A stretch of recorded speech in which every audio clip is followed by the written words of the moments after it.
पिछले कुछ समय से उत्तर प्रदेश के हाथरस में हुई वारदात को लेकर बहुत सारी चीजें चल रही हैं, जिसमें मीडिया चैनल्स का गंदा चेहरा एक बार फिर सामने आ चुका है। हमारे देश में ऐसे तो हजारों रेप मर्डर की घटनाएं होती रहती हैं, लेकिन कुछ मीडिया चैनल्स तय करती है कि किस घटना को कितना मिर्च मसाला लगाकर दिखाया जाए, किस घटना को मुद्दा बनाना है और किस घटना को ठंडे बस्ते में डाल देना है। न्यूज चैनल एक माध्यम है जिससे आम जनता को किसी घटना के बारे में जानकारी मिलती है। ऐसे में मीडिया चैनल्स के पास ये आजादी होती है कि किसी मुद्दे को किस प्रकार से वो जनता के सामने रखे। अब यहीं पर मीडिया अपना षड्यंत्र रच डालती है। मीडिया कैसे चलती है, उन्हें फंडिंग कहां से आती है, कौन सा मीडिया चैनल किस पॉलिटिकल पार्टी से इन्फ्लुएंस होकर काम करता है, हर कोई जानता है। लेकिन अलग अलग मुद्दों को लेकर इन न्यूज चैनल्स की राय को फंडिंग के जरिए बदला भी जाता रहा है। निष्पक्ष पत्रकारिता का ठप्पा लगाए ये मीडिया चैनल दरअसल अपने हिसाब से मुद्दों को मोल्ड करने की कला अच्छी तरह से जानते हैं। देश का चौथा स्तंभ कहलाए जाने वाला ये मीडिया कई बार खुद ही लॉयर और खुद ही जज बनकर यह फैसला कर देता है कि कौन अपराधी है और कौन निर्दोष। दुनिया भर में कई ऐसे केसेस हैं जहां मीडिया ट्रायल के चलते निर्दोष को सजा सुना दी गई हो और बाद में कई सालों के बाद पता चला हो कि वो तो गुनहगार था ही नहीं। आज हम इसी मुद्दे को गहराई से आंकने की कोशिश करेंगे, जिसके लिए हम दो केसेस को एग्जाम्पल बनाकर बात करेंगे। ये वो दो केसेस हैं जहां कोर्ट वकीलों की जिरह से पहले ही मीडिया खुद घोषित कर देती है कि कौन पीड़ित है और कौन गुनहगार। इस बात को शुरू करने से पहले हमें एक बात समझ लेनी चाहिए कि रेप जैसी घटनाओं में हम निष्पक्ष होकर जांच करने की जरूरत है। यदि पूरी जांच पड़ताल के बाद साबित हो जाता है कि आरोपी ही गुनहगार है तो उसे फांसी से कम सजा तो मिलनी भी नहीं चाहिए। लेकिन जांच पड़ताल होने के बाद और दोषी साबित होने के बाद यह देखने की जरूरत नहीं है कि वो किस जाति का है, किस धर्म का है या किस पॉलिटिकल पार्टी का है। बलात्कारी एक वहशी होता है, उसे इंसानों में गिना नहीं जाना चाहिए। ये दो केसेस जिन पर हम आज बात करेंगे, इनमें से एक तो ये हाथरस वाला केस है और दूसरा हम चर्चा करेंगे कुलदीप सिंह सेंगर के केस पर और जानेंगे इन दोनों केसेस में क्या सिमिलैरिटी है। हाथरस वाले मामले में बहुत सारा पॉलिटिकल ड्रामा चल रहा है। इसमें सबसे पहले जो पुलिस द्वारा रात में लाश जलाई जाने का तथ्य सामने आया है, इसे गलत नहीं ठहराया जा सकता क्योंकि इसकी बहुत सी फुटेजेस ऑलरेडी सामने आ चुकी हैं। अब कारण कोई भी रहा हो, रात में लाश क्यों जलाई गई, इस पर बहस नहीं किया जा सकता। इस बात के लिए कांस्टेबल से लेकर एसपी तक कई पुलिस वालों को निलंबित किया जा चुका है।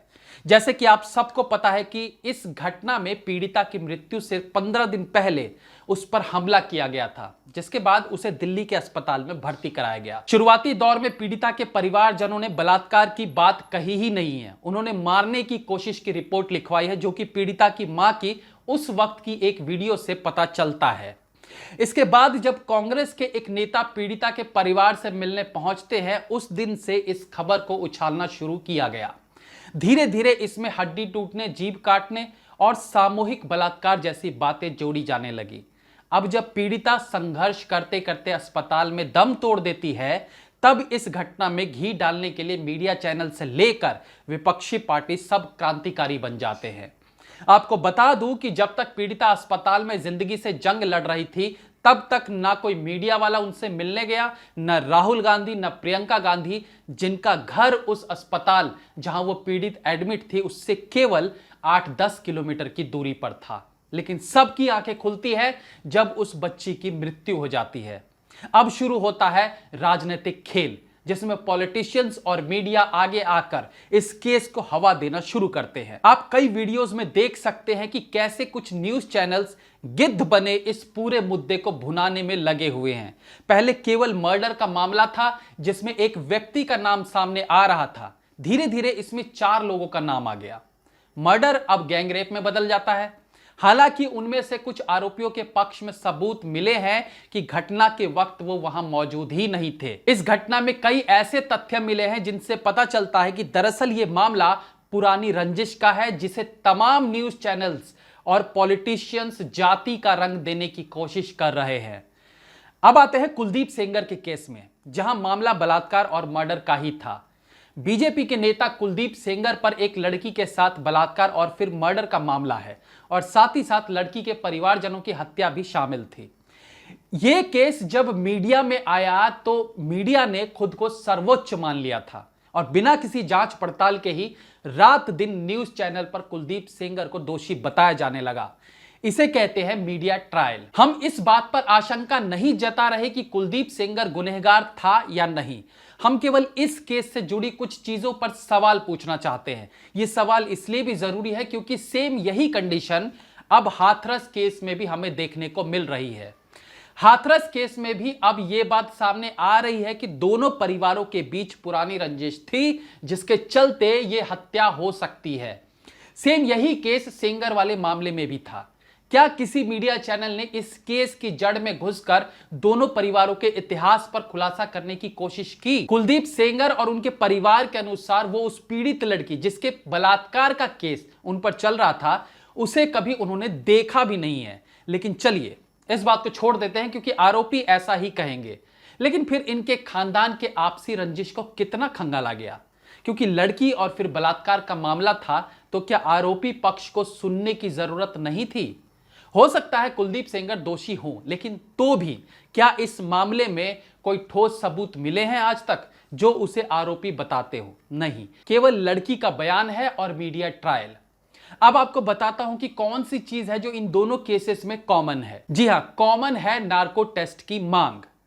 अब आपने क्या कभी इससे पहले सुना है कि जिस पर आरोप लगाया गया हो वो आरोपी पक्ष तो चाहता है कि नार्को टेस्ट कराया जाए ताकि सच्चाई सामने आ सके और पीड़ित पक्ष नहीं चाहता कि नार्को टेस्ट हो?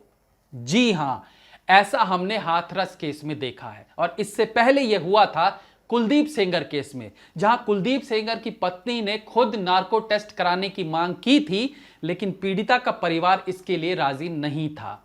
आखिरकार नार्को टेस्ट नहीं हुआ और कुलदीप सेंगर अब जेल में है। अब अगर हाथरस केस में नार्को टेस्ट हो जाता है और कोई ऐसी सच्चाई सामने आती है जो इस सारे विवाद को पलट कर रख देती है, तो क्या ऐसे में कुलदीप सेंगर वाले केस में दोबारा से नार्को टेस्ट करा के केस खोलने की मांग की जानी चाहिए? यह सब इसलिए कह रहा हूं कि अगर पीड़ित परिवार वाकई में इंसाफ चाहता है तो उन्हें हर उस चीज में पुलिस की मदद करनी चाहिए जिससे उनके केस को मजबूती मिले और सच्चाई सामने आ सके।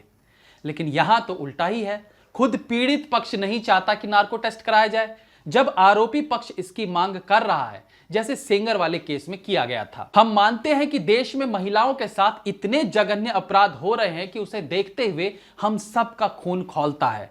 हम सब चाहते हैं कि आरोपी को सख्त से सख्त सजा मिले, लेकिन कुछ लोगों के पॉलिटिकल एजेंडे के कारण क्या आप चाहेंगे कि कोई बेगुनाह फांसी पर चढ़ जाए? क्या आप नहीं चाहेंगे कि असली गुनहगार को सजा मिले? क्योंकि अगर गलत लोगों को सजा मिलती है तो इसका मतलब यह होता है कि गुनहगार बच गया है और कोई भी ये नहीं चाहेगा कि गुनहगार बच जाए। न्यूज चैनल के प्रोपेगेंडा होते हैं, उनके साथ उनके पास कुछ पॉलिटिकल पार्टीज का सपोर्ट होता है, उन्हें कई बार फंडिंग होती है। फंडिंग समझते हैं ना? अरे पैसे खिलाए जाते हैं जिसे थोड़ी इज्जत के साथ फंडिंग बोला जाता है। अभी इस केस में जो कुछ हुआ है उससे यह तो कंफर्म है कि मामला जैसा दिख रहा है वैसा है नहीं। सेम यही चीज कुलदीप सेंगर के केस के लिए भी कह सकते हैं। वहां भी जरूरी नहीं कि सारे इल्जाम गलत हों, लेकिन जरूरी यह भी नहीं कि सारे इल्जाम सही हो। हमें हर मुद्दे की गहराई में जाने के बाद ही किसी डिसीजन पर आना चाहिए। आवाज उठाइए, बच्ची के साथ गलत तो हुआ ही है इसलिए आवाज तो उठनी ही चाहिए, लेकिन असली गुनहगारों को सजा दिलाने की मांग होनी चाहिए, ना कि आपको और हमें पॉलिटिकल पार्टीज और न्यूज चैनल द्वारा फैलाए गए प्रोपेगेंडा में फंसने की जरूरत है। जय हिंद, वंदे मातरम।